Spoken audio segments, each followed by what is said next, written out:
Welcome to Baby Snugs and Coffee Mugs. I'm Krista. And I'm Kelsey. We're both labor and delivery nurses from Minnesota. In this podcast, we'll be covering all things pregnancy, delivering in a hospital, and caring for yourself and baby postpartum. This podcast is meant for educational and entertainment purposes only, so please seek medical advice from your healthcare provider. We are so excited for you to join us, so grab your coffee, snuggle up, and keep on listening. Cheers! Cheers!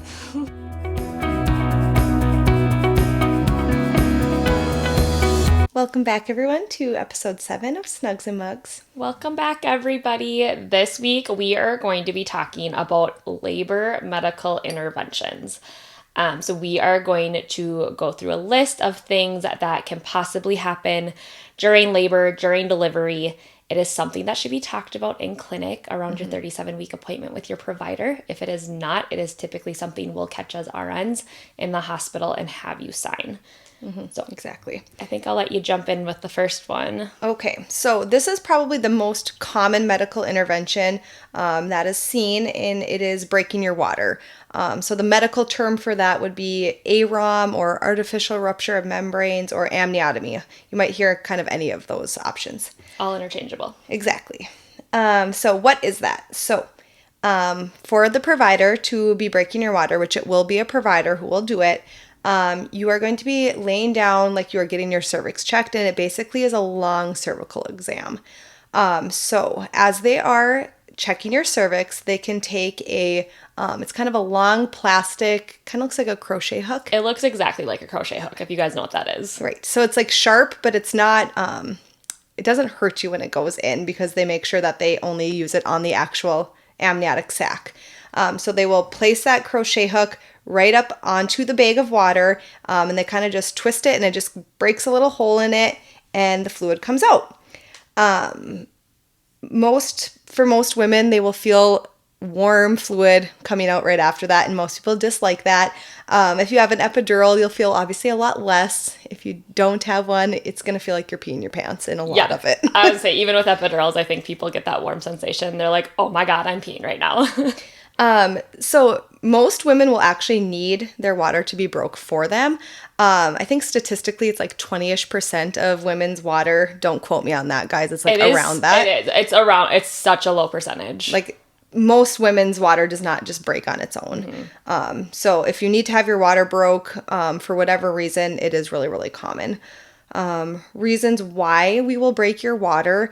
One, it's a nice, quick, easy way to kind of have your labor go a little bit faster. So if things aren't going as fast as you want, if things are taking a while, it's a quick and easy way to be like, okay, we are going to break your water, and typically that will speed things up.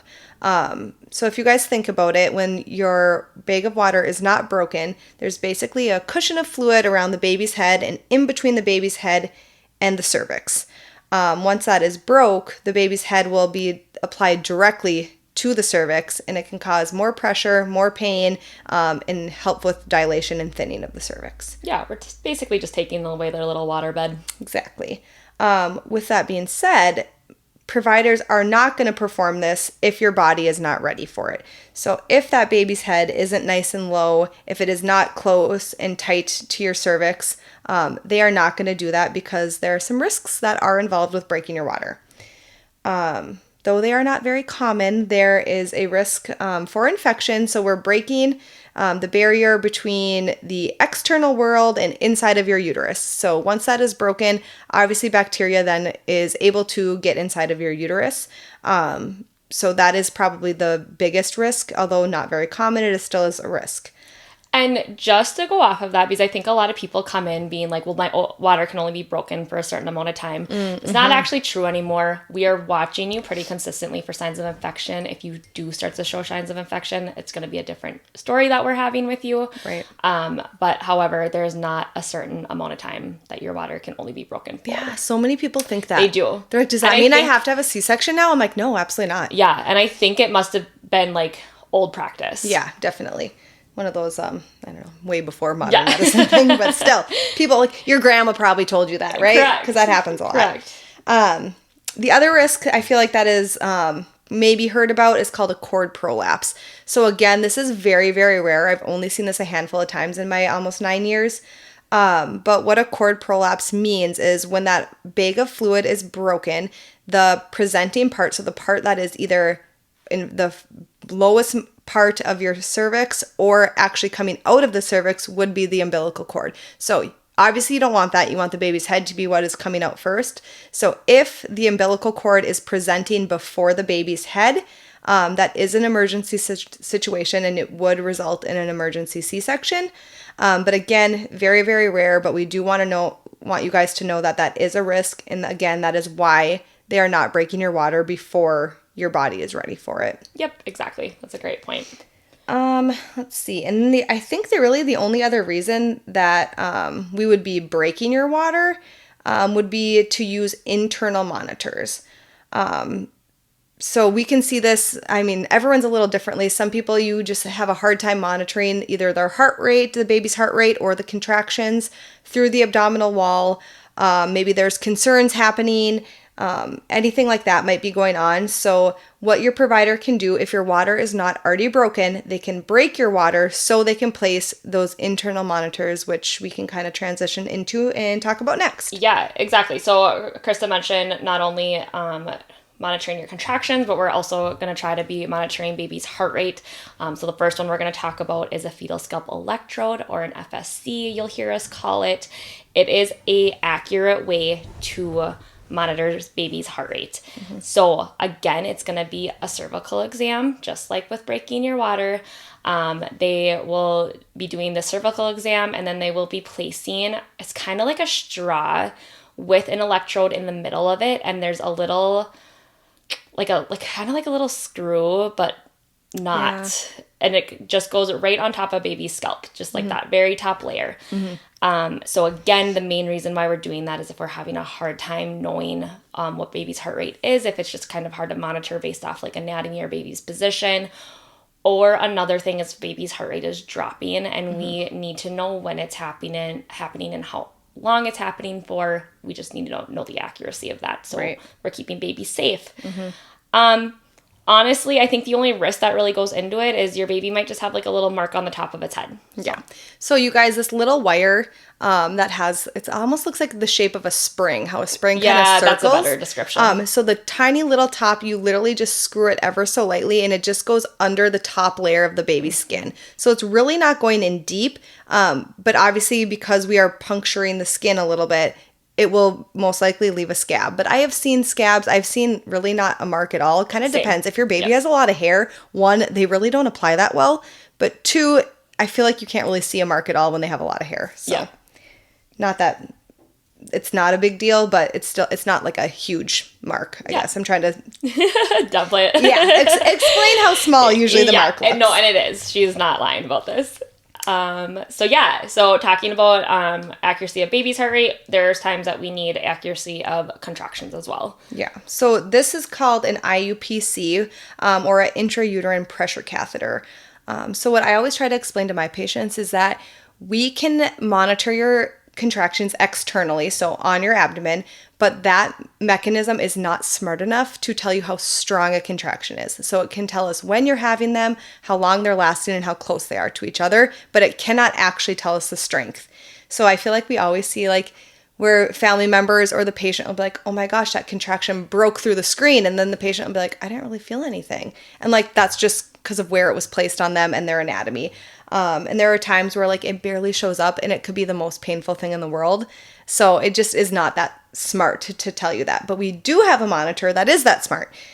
So if we are needing to trace your contractions accurately, if we need to see how your contractions are coinciding with the baby's heart rate dropping, if your cervix isn't changing and we want to see how strong those contractions are, or if we need to know how we can go up or need to go down with your Pitocin, those are kind of all the reasons why a IUPC would be introduced or would be talked about or suggested in your labor.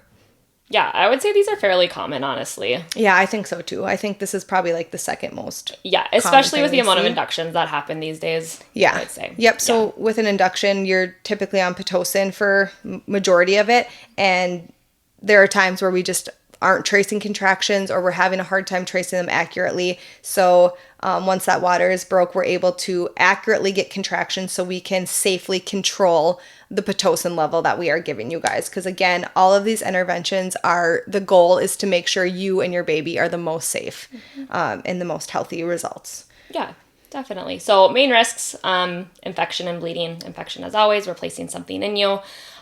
Bleeding, we're just kind of messing with that cervix again. So yeah.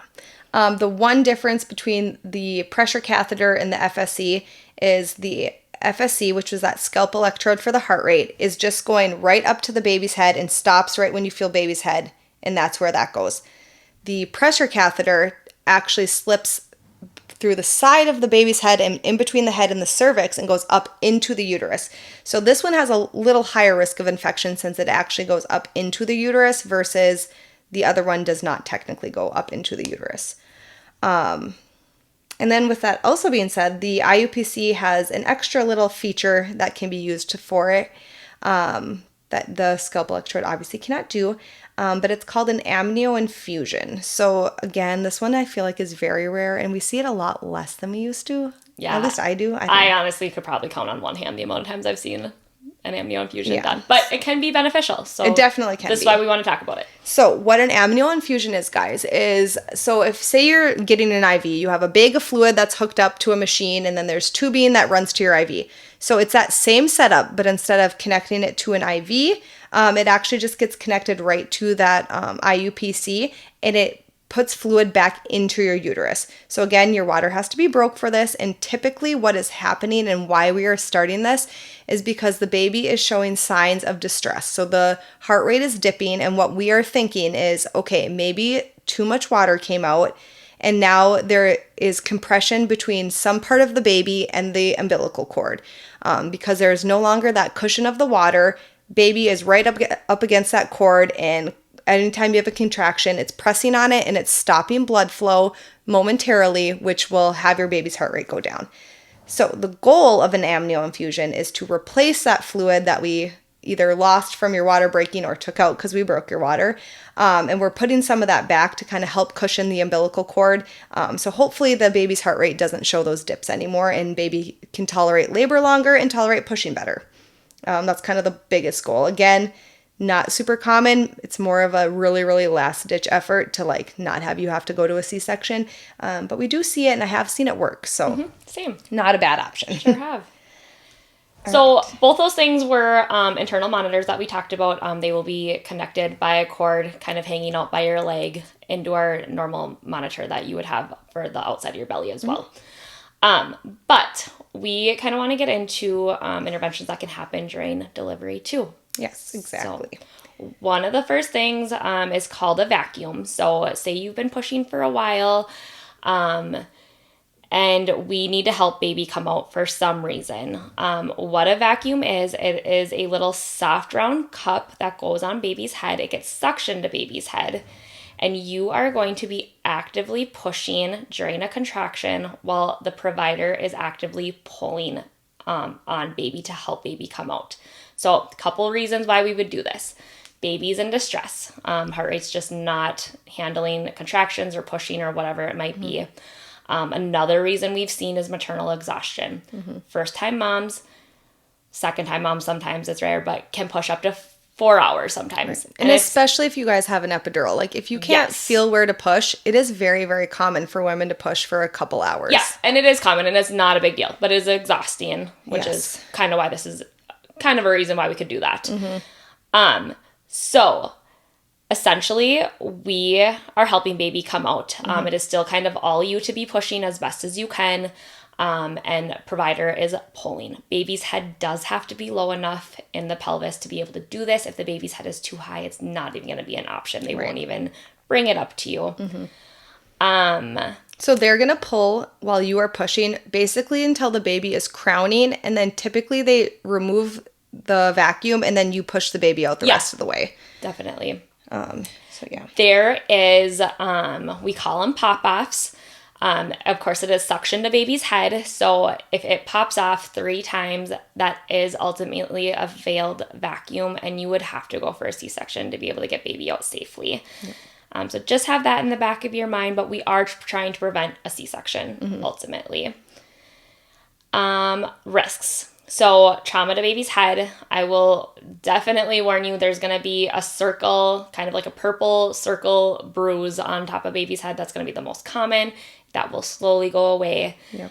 Another thing that a baby can have is a hematoma, which is blood that develops underneath the head. Yeah, it's above the scalp, I guess. Yep, above the scalp and underneath the tissue. Yep. So not it's kind of like super common. It's not. No. So it's kind of like a squishier spot then. Yeah.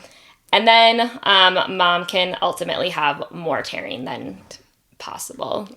So most babies are going to have a bruise, guys. It just, with the way it suctions to their head, again, we don't want to do this. It's an as needed thing, but most babies, I've seen maybe a handful of babies not have a mark. Yeah.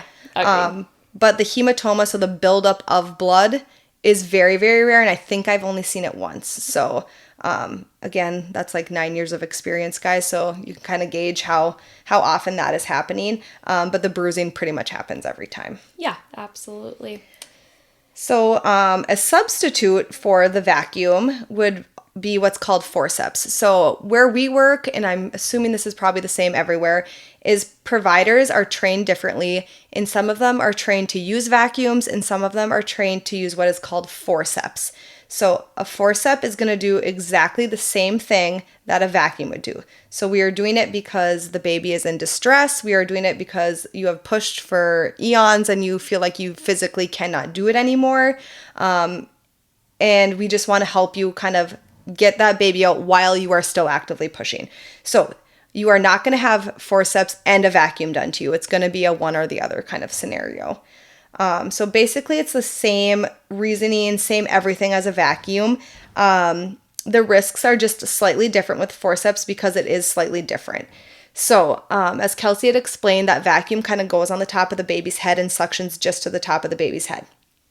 Forceps are kind of shaped like salad tongs, I feel. Exactly, like the best way. Yeah. You kind of explain that. Just really big ones. Yeah, metal. Really big salad. Instruments, a medical instrument. Right.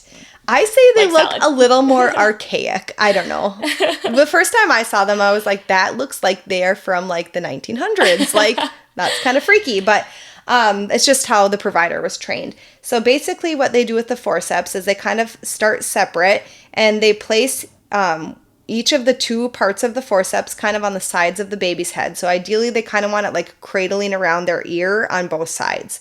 So once they get those into place, they kind of connect on the outside and like lock into place. And as you are pushing, the provider is going to pull with those forceps and pull baby down to that crowning position, remove them, and then you deliver baby. Risks for these are trauma to baby's head. Typically you will see them right where those forceps were applied. You can kind of see the lines of the outline of the forceps. You can see some bruising. I have occasionally seen a little bit of tear to the baby's skin from the forceps. Mom can tear worse, and then baby can also get nerve injuries on its face. That one is also very, very rare. I have seen it, I think, once that I've seen baby have a nerve injury, maybe not even at all from forceps though. But they will talk to you guys about all of these risks before kind of going ahead with anything. But again, I'm going to keep reiterating that these are like last-ditch efforts. Like, we don't want to have you get rushed to an emergency C-section or be in an emergency situation. So our goal is to help you in some other way so that doesn't occur. And a provider is never going to offer these things if they don't think it's possible. So I can throw that out there too. They are only going to offer it if it is a possibility. Exactly. I guess that brings us to our last kind of medical intervention that we see. And I would say that this is the least common thing that I have seen over the last few years. And I think it's, again, being less common, but it's an episiotomy. And I feel like most people have heard of an episiotomy. I feel like everybody comes in being like, I don't want an episiotomy. And I think historically, you guys, they were so common. I think it was almost routine from what I've heard. I can't like tell you that for facts for sure. Right. But it is not something we do these days unless we need to. Right. I've seen very few. They're like my least favorite thing to see, guys. I'm not going to lie. But so what is an episiotomy? So an episiotomy is a cut to your perineal tissue to make more room for the baby to deliver. So your provider is going to use a pair of scissors and they are going to start kind of at the lower part of your vaginal canal and cut your vaginal tissue kind of at an angle to make more room for that baby to deliver. Obviously, with them making an extra cut comes with an extra risk for infection. You're going to need more stitches, a bigger repair. You have potentially more bleeding, definitely more pain afterwards with an episiotomy. But sometimes that baby is just in too much distress. They're too big. They think that they are too low to, at this point, want to have you have a C-section. But again, I feel like it's not super common. It's kind of a really, really last thing if they need it. Yeah. So if you are planning to deliver unmedicated, they do numb you before they will cut you. Again, this is like a very last, like quick minute decision. They're going to be like, okay, we got to get this baby out. Like we have to do this. So ideally, this is why you guys are hearing about these things ahead of time and know about what these are. But again, no epidural. They're going to numb you up with some lidocaine and go ahead and cut. And it is not the most pleasant thing to feel and or see. So again, this is really, really, really only if needed. Yeah. All three things. Again, only if needed. We will keep reiterating it. It is never our goal to have any of these things happen to you during your delivery. And sometimes the episiotomy will be used along with either a vacuum or forceps. Yeah, I agree. We do see that kind of happen as well. Yep, I would agree with that too. So as we had said, medical necessity for all of these interventions. This is the only reason we are doing these. We are not trying to make things go a certain way. We don't want to do these things to you guys. We are just, this is what is happening. You have a reason why you need these done, and it is just the most safe for you and your baby, and we want the best results for all of you. And I think with that being said, some people don't want any of these interventions and would much prefer just to like skip all of this and like, nope, can you just take me for a C-section? Like if I'm at the point where like I am needing all of these things to make my baby come out, there are some women that would much rather just prefer to go for a C-section before it's an emergency C-section. And that's completely fair. Yeah. And so always ask. I guess that's probably where we're trying to go with this. Always ask. Always have the conversations with your providers. If you're even like looking like you might need a vacuum or forceps delivery, the providers at our facility at least are super good about having those conversations earlier on, just so you have the awareness of it, and possibly have the option then. Yeah, exactly. To just be like, nope, I'm done. Let's go. I feel like you're right. They are so good at like, if they think that there's a potential for any of this to happen, they bring this up to you guys before you're in a panic situation, being like, okay, it's this or this. You have 5 seconds to pick. Like, they don't want you guys to be in that spot. And like, I would assume no provider wants their patient to be in that spot. So I know our providers are just great at like getting you guys the heads up so you have a hot second to think about it instead of panicking. And then hopefully nobody ends up in an emergency situation that they do not want to be in. That's the goal for everyone. Definitely. So I think that kind of wraps up the medical interventions that you guys could potentially see while you are in labor. So hopefully that answers most of the questions you guys have about that. If you have other questions, feel free to contact us, email us, hit us up on social media. Provider and clinic. And ask your provider. Exactly. We are more than happy to talk about more questions you guys have, but the best place to get your information is from your provider, and every hospital is slightly different. So they are going to tell you exactly what they do at their facility and what you can expect. But these are all pretty universal things. But yeah, talk to your provider, get your questions answered, and enjoy your labor and your baby. All right, guys, we will chat with you next week. Thanks for listening. Bye.